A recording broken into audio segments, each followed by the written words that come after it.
Alicia Powell with the Gateway Pundit. I've been really inspired, especially as we're moving into Christmas, by the outpouring of support of Americans across this country who have stepped to the plate, donated their time, their money, energy, their support to the political hostages. They are hostages. They committed no violent crimes, most of them that day. They merely trespassed, which is a crime typically punishable by a year in prison. Instead, these defendants have been held in pretrial detention for 3 years nearly already, and they're getting sentenced through the roof. 10 years, 17 years, 15 years, 22 years, even if you weren't there, to defeat this tyranny. And someone who's been at the forefront of that behind the scenes is founder of the Patriot Mail Project. She has let our political prisoners know that they're not forgotten. And you can only imagine being in a cell for months, being tortured, starved, and just questioning even if God exists, and then good people show up and show proof that we're still fighting for you. We haven't forgotten about you, and we're banding together to stand for you and your families. Paula, thanks for joining us. Thank you, Alicia. Tell us what the Patriot Mail Project is and how you spearheaded this effort. What prompted you to do it? Okay, so the Mail Project started back in 2016. It was a Facebook group. And I didn't create the Facebook group, but there was, I don't know, a couple hundred of us in there. And we were writing to the Bundy defendants and all of those guys. And, it just, within the first few months, it just needed some organization, I guess. You had people that were more well-known. We knew they were getting mail, but there was a lot of people nobody had heard of before, so we kind of wanted to make sure we were locked up. So just started, it was easier back then because we only had 50 people. So we broke it down into groups. We made sure that each man had, enough mail coming each week. So we didn't writing assignments. So it was a lot different back then. Everybody was on Facebook back in 2016, I guess. So, that was our central location. And as you know now, you can't use Facebook for anything. So with the January 6th defendants, we've had to just totally redo everything and turn it over into a website, just because everybody is scattered all over different social media platforms. So what we do is we're just volunteers. There's a handful of us, and we research and track, and we change addresses, update addresses, new arrests, and we try to keep everything as up to date as we possibly can so that everybody around the country, and even some from other countries who write to these guys, they have somewhere to go, a central location, and they can find what they're looking for fairly easy and just keep up with all of those changes. Once they get arrested, they're put in one place, and then they're moved, and then they're moved again and again. And it may be, it could be a couple years before they're at their final destination for the rest of their sentencing. And some people do shorter terms, and then they're released. And then we have people who are at home who are either awaiting trial, or maybe they've already went to jail, or they're done with their sentencing, and, their lives have been turned upside down. So they need that support. They're getting back on their feet, or, they're going out into public with people looking at them like they're horrible people because of the way the mainstream media has portrayed. Talk about that, Paula. Talk about your perspective on what this situation is surrounding January 6th and the way these defendants have been treated versus what the mainstream media continues to allege and convince the population that these are white supremacists and insurrectionists and you name it, Nazis. It's political, and it is to fit the narrative that the left wants to paint about Trump supporters. Basically, anybody who loves this country anymore can be viewed as a terrorist, which, it just makes no sense to me. There's families that they've lost their jobs, their spouses lost their job because the way that the media was doing. I guess employers, to take the risk of it hurting their business or whatever, which is another thing that's wrong with this country because people don't have a backbone like they used to. And if we stood up like we are supposed to, like we used to, in that spirit of Americans, then we probably wouldn't have the situation right now. But people have become complacent, and they will just fall in line just to get by.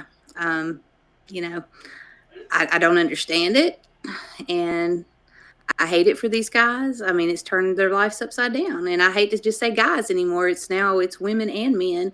When this first started, it was all men that got arrested. So you'll have to forgive me because women sit in prison right now for this.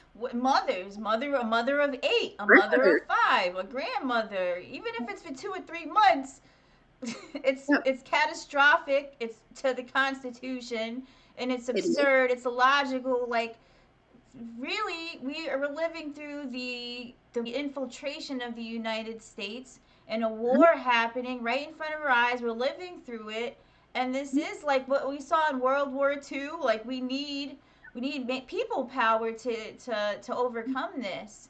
Um, And it's amazing how many people don't realize that. I mean, they are literally living in a time such as this, and they don't even know it.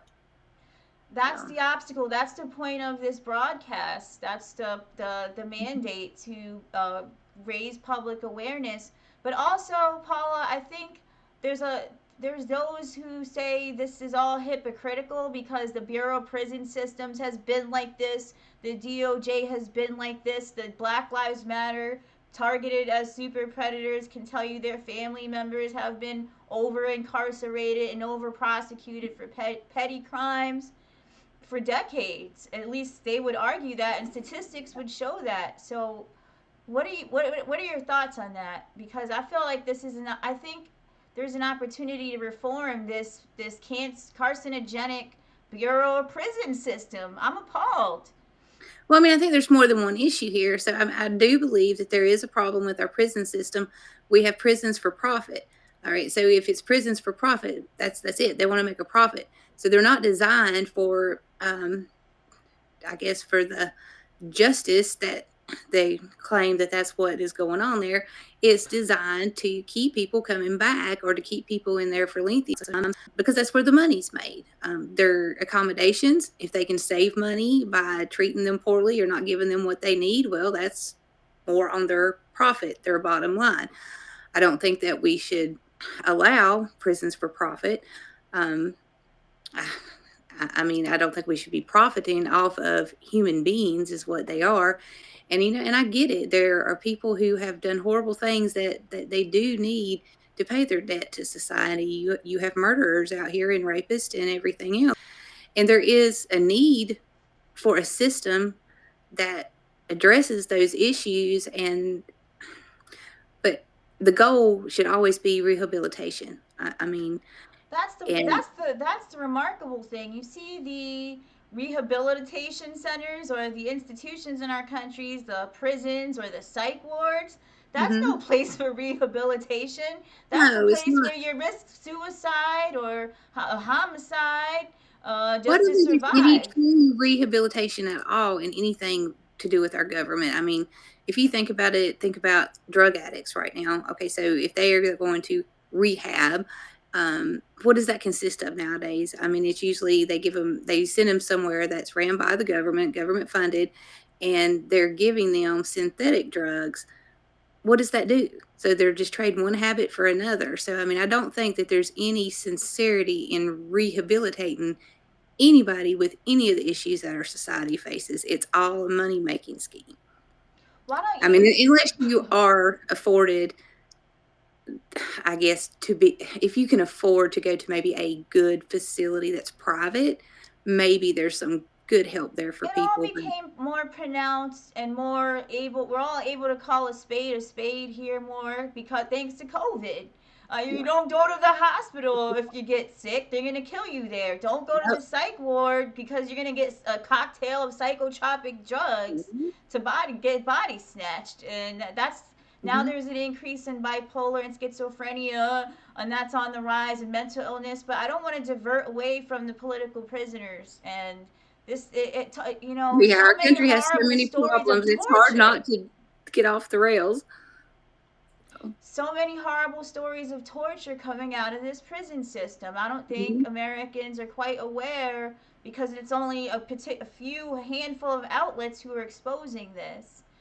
Tell us, Paula, why it's so important for us to send these inmates letters and what else it is that you are doing. We're going to talk about the auction and what you're doing for the children of political prisoners.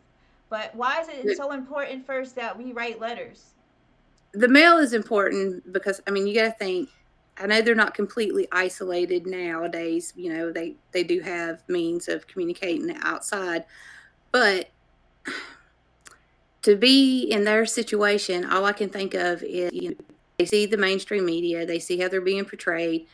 I would never ever want any of them to think that the majority of Americans feel that way about them. Because if you get into real America, the heart of America, um, you know, people who actually care, people who see what's going on, they don't feel that way.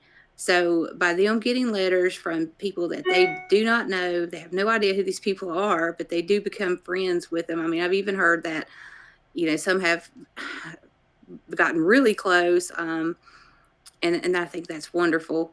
But I couldn't imagine just feeling that isolated and feeling like everybody in the world felt that way about me if I was in their situation.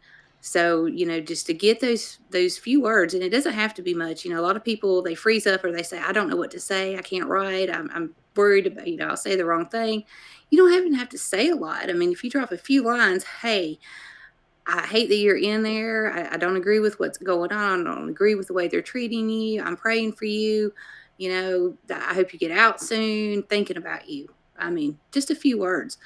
Um, I just imagine that that would boost their morale somewhat to be in that kind of situation and to get letters from strangers like that.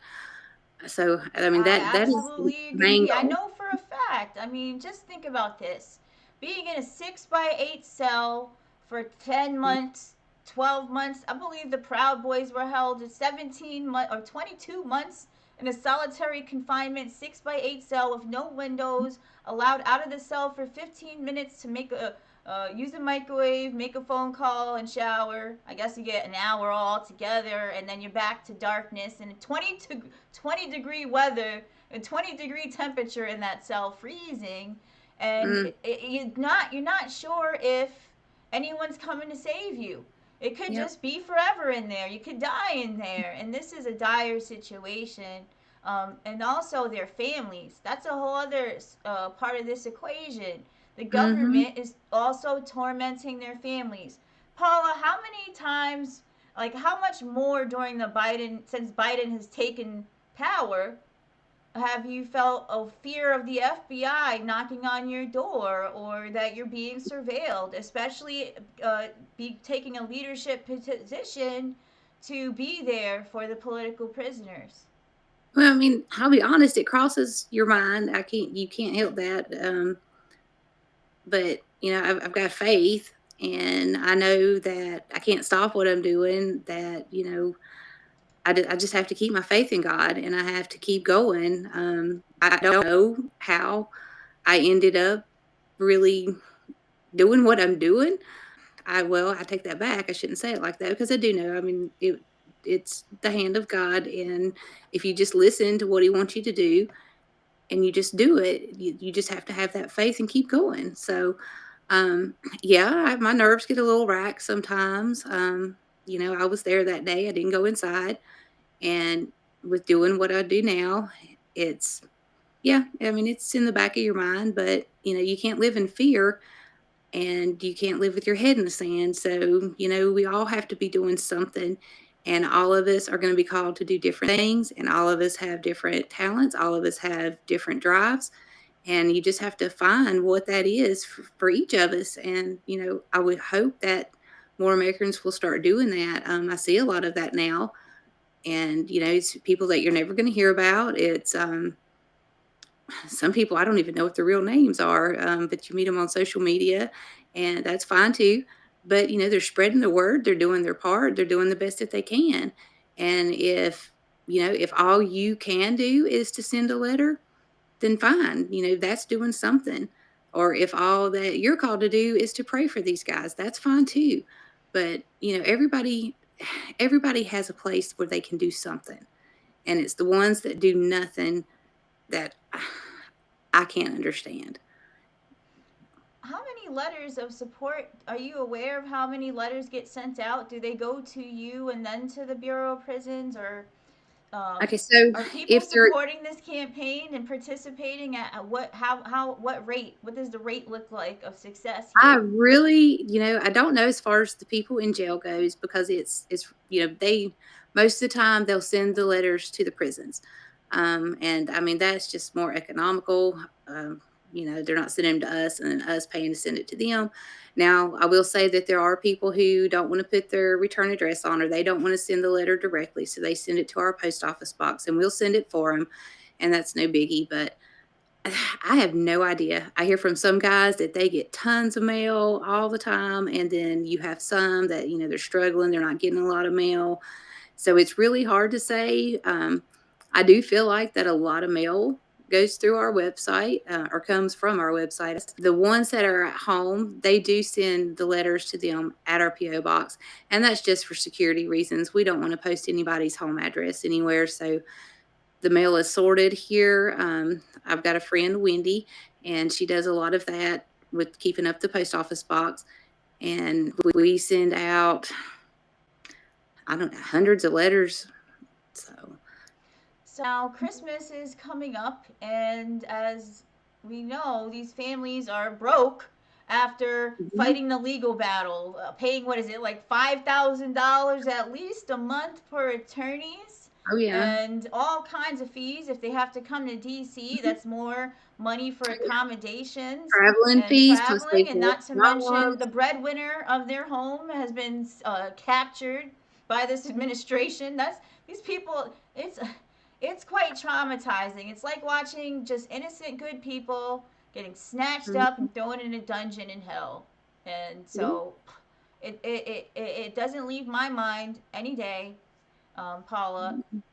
Tell us about the what you're doing for the children of the political hostages this Christmas and how we can participate in that. Okay, so this will be the third year that we've done the Christmas project for the J6. It'll be the fifth year that we've done a Christmas project for political prisoners. The first year was really exciting because we had presents sent to my house and then we sent them back out. Um,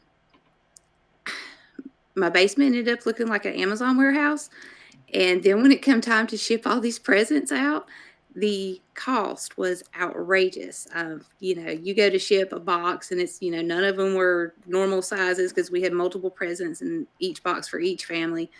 And so I felt like a lot of funds were being wasted on the shipping. Some people would wrap what they were sending and they would just put a note, this is for such and such of this family. So sometimes we didn't know exactly what was in the box, but then there was a lot that we had a big wrapping party here. I've got a group of friends that we all kind of work together with things. And so we just got together and we said we wrapped presents like, gosh, I don't even know how long it took us. It was forever, it felt like. Um, so that aspect of it was fun and you could physically see the presents coming in, the presents going out. But again, it really was it was using too much funds that could be going to help these families. And it was also a ton of work and hard to keep track of. So the second year, what we decided to do was send gift cards to the families. So we have a online donation link, and that's where people can donate online. It's very simple. You just, it's like a square checkout. And then we buy at when it's, towards Christmas, we divide the money up between the amount of children that we have and we go out and we buy gift cards. And then that way we can send gift cards to each of the children. And then we're doing the same thing this year. But, we love getting the Christmas cards. I mean, I want them to all do good as far as the financial aspect goes. I mean, my goal really is to have about $300 per child. Um, we'll see if we get there this year or not. But one of the most, or I guess really the most important thing to me is I would love to see each child receive 100 Christmas cards from complete strangers from across the country, just to, these children, they go to school, they hear bad things about their mom or dad. They turn on the TV, they hear bad things again about their mom and dad. I can't imagine how that makes, I mean, I can imagine being a child and hearing those things about my parents. I would just be devastated. I wouldn't know how to feel. So if we can kind of restore, I guess, restore their faith in Americans, that, that they are important and that people don't really view their parents that way. I mean, I know that some people do, but I really don't think the majority of Americans do. I think anybody with half a brain can see what's being done to these guys and these women. So just that kind of reassurance for those children, I would think that that would probably even mean more than the financial donations. So sad. Again, don't take away from that, because the families do need the help. I want to relieve their stress at Christmas time the best that we can.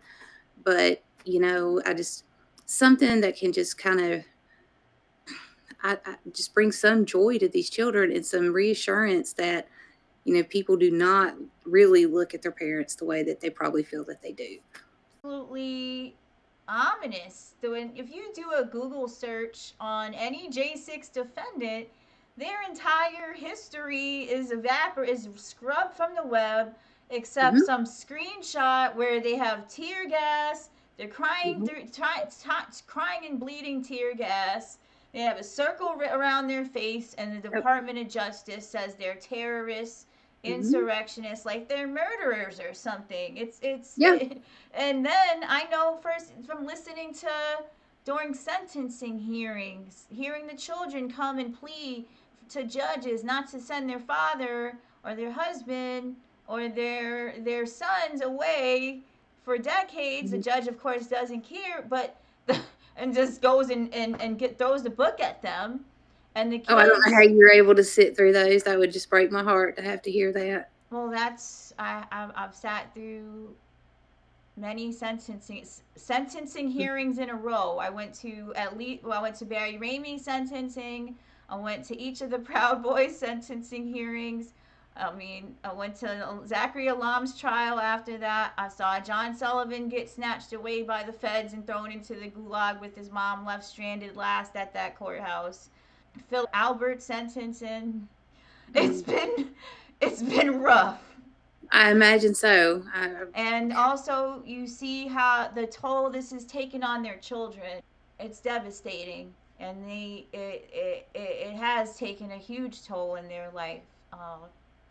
You can only imagine. So, you also, Paula, have an auction that people are Yeah. participating in too. Tell us Yep. So about it's it. the 12 days of Christmas auction fee. That is a group effort. So stophate.com, J6 Patriot News, American Patriot Relief, and I really don't want to leave anybody out, but I feel like there might be one more. So everybody's kind of come together, and even the community is, has been donating a lot of items. There's more going up. I've actually got several I need to stay up late tonight and put in. All of the proceeds from that auction, and it runs for 12 days, so it'll end on December 12th. And everything that comes through that auction will also go into the Christmas funds for the children. The lectern guy has made, like, some mini replicas. I think it's the one we have is 14 inches tall of the lectern, like in the picture that he's carrying at the Capitol. And so that is our hottest item right now and is doing really good. Um, those were just so cool that he did that. And we have a We the People Bible that's been signed from some of the J6 guys that are in the Gulag. I mean, there's other great items. There's some artwork. Daniel Goodwin's mother, Marie, she is a great artist, and she's done some great stuff that she's put in there in the auction. But, and I don't want to take away from any of that, but, those two items, that signed Bible and that signed and numbered lectern from Adam, is just I really think, awesome. Paula, the mandate here for we the people is to unite, to come Mm-hmm. together, and to be a force to be reckoned with so that the government doesn't keep thinking it can slack us back and forth, throw us in gulags, kill us, and everything else that they're getting away with no checks, no balance, just a complete overthrow of our system. And And that's really all it takes is all of us to stand together. I agree. And when we see, who's to say the other side moves along like a beehive cohesively with George Soros and the World Health Organization and the Economic Forum and Chinese government, the Chicom government, all in a beehive with big tech. And Yep. they might have money and power, but we have God, and Yep. I believe we will move mountains that when together on this issue. Even with just the 15 hours of footage, it's like coming to a breaking point. How do you think this is all going to turn out? Okay, so this might sound a little silly at first, but I gauge things with Facebook, but Facebook is awful, and I get it. I use it for family and close friends, to keep up with. I don't use it for anything hardly to do with political beliefs or trying to make people aware of what's going on. I mean, I'll post something every once in a while, but with that being said, if you look at Facebook and you start to see people are talking about the topics that that we're all over, we know these things, and it just it kind of seems odd sometimes when one of your friends from school is starting to talk about the same thing, and when more and more of your old friends or acquaintances on that social media platform starts to talk about the same thing, and they're starting to see things in a different light, well, that gives me hope, because for how long has everybody been so just they don't speak about it, it's they don't want to hear about it, and now, and I don't know if it's the videos coming out or if it's just, I mean, there's people out here just working hard, like the Gateway Pundit and other outlets and just regular individuals who are educating others. So I think that's starting to work. I think the American people are starting to open their eyes. Now, I know that you've got your diehard brainwashed, they're just never going to come around, and I get that. You But mean the sedition hunters? How are we going to bring them oh around? my They're a gosh, lost cause.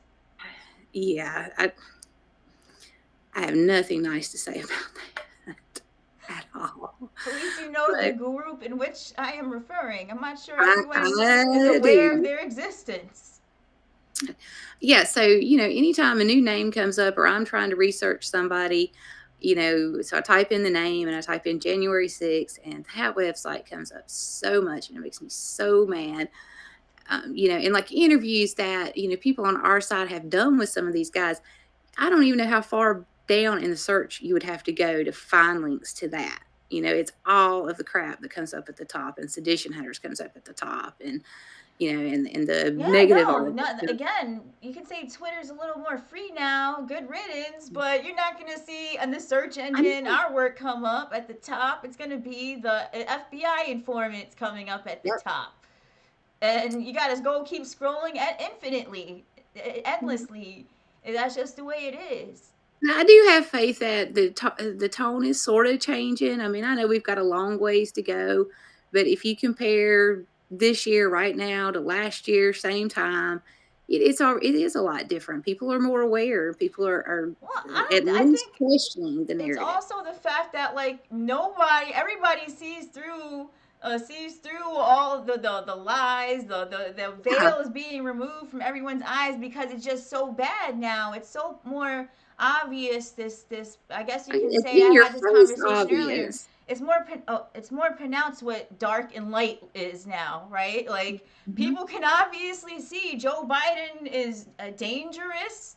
There's a Yes, vacancy in the White House. He has no bodily autonomy. He's incontinent and incompetent, and yes. people get it's all hanging out now. So now it's a Mhm. matter of fact: is it too late that people are waking up? And I'm not sure what the solution. Again, I think the more solutions we come up with and joining together and using this platform to give people like yourself who are pulling all these great ideas and initiatives together a louder voice, I think we could beat these weak Yeah. tyrants. It's just going to take all of us coming together. Paula, So, tell us where we can follow you, to find your work, your website, and how we can participate in the events you have coming up. all right. So on the website is patriotmailproject.com. I'm there. If we've got a Christmas tab, you can go there and get the link to the auction. You can go there to donate. You can get a list of the children's first names so that if you want to send Christmas cards, which I really hope a lot of you will do, um, you can send them to our P.O. box. All that information is there. So if you're just wanting to write to the guys, there's so many ways to use the website. You can just use the little search bar and type somebody's name, or you can go to the J6 search and filter, and you can filter it down by who's in jail, what state they're from. How Remember, many inmates are incarcerated? Do you have those stats? okay, so Because there's 12, right now, approximately 1,200 J6 defendants right now.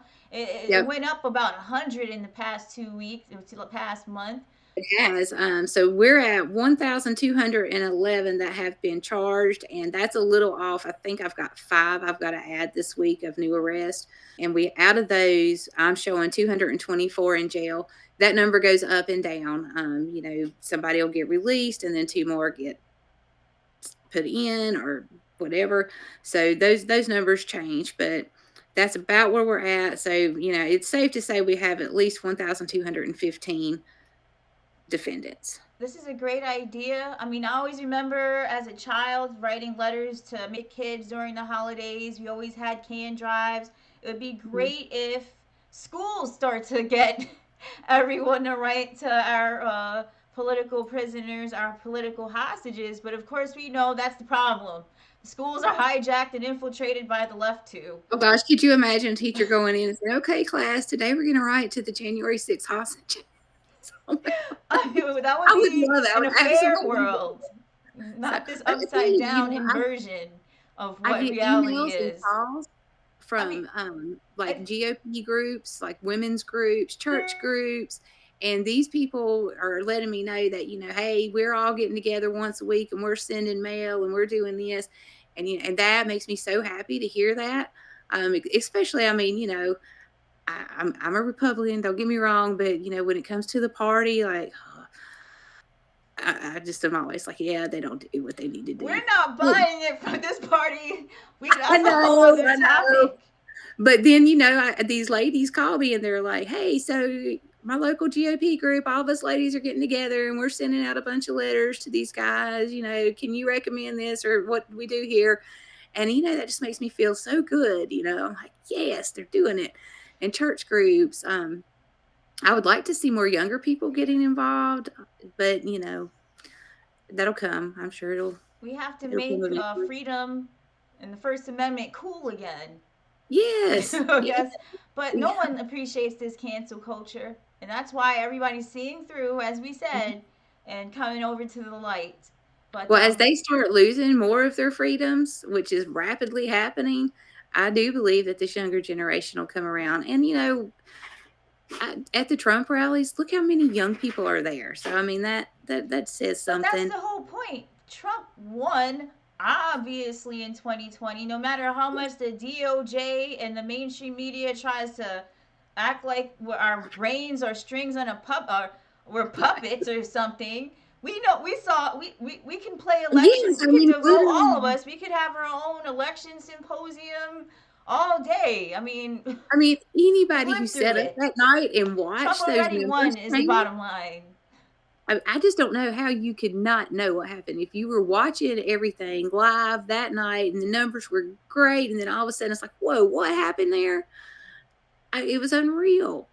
We live in parallel realities, parallel universes from What some it of our feels friends in like. this country, and that's the tragedy and the crises are bringing us together. I think people see Hmm. through it. We're gonna follow up with you again soon and keep this effort alive and get everyone aware And so we can just inundate their cells with letters.